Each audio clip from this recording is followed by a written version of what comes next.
ahlakına Peygamberimiz dua diyenmiştir. Allahümme kema hassente halqi fehassin hulqi. Hudaya men gözümü yerine koyupsun, kulağımı yerine koyupsun, ağzı burnum yerine koyupsun, men el ayağımı yerine koyup men ovadan adam etsin yani.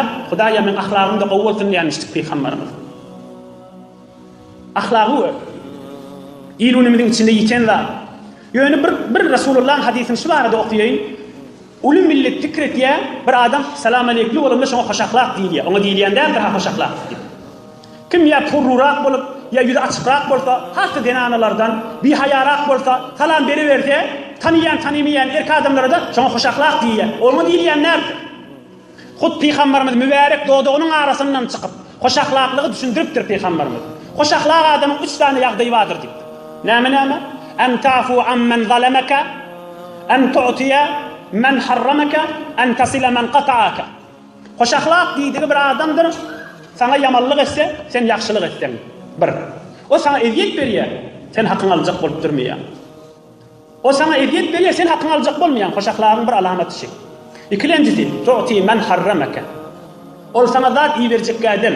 Ol sen ayağından atılacaktan taraf, sen de onu kaldıracaktan. Şuna hoş ahlak diyor.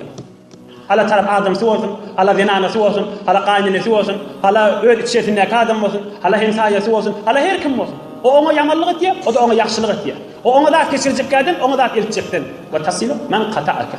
O aran kesecektin, kepleşecektin, sen de kepleşecektin. Şu üç ahlak her kimde olsa şol adam hoş ahlak deyiptir. Hoş ahlak bolan näme? Kıyamatta en hesabı yengil adam şu üç zat eden adam. Hem hoş ahlak adam tursun cennete kaçın uğra versin diyilenle, şol adamla uğrayacak. Hesap kitabı ya yok, ya yenilecek olacak adamlar şol. Ya Resulullah, sana en yakın adam kim deyiptirler da Peygamberimde? Hoş ahlak adam bana en yakın adam deyiptir. Taraf zulmet ya, sen zulmün innemen qavlıq et ya. Taraf sana verecek kadın, sen de verecek.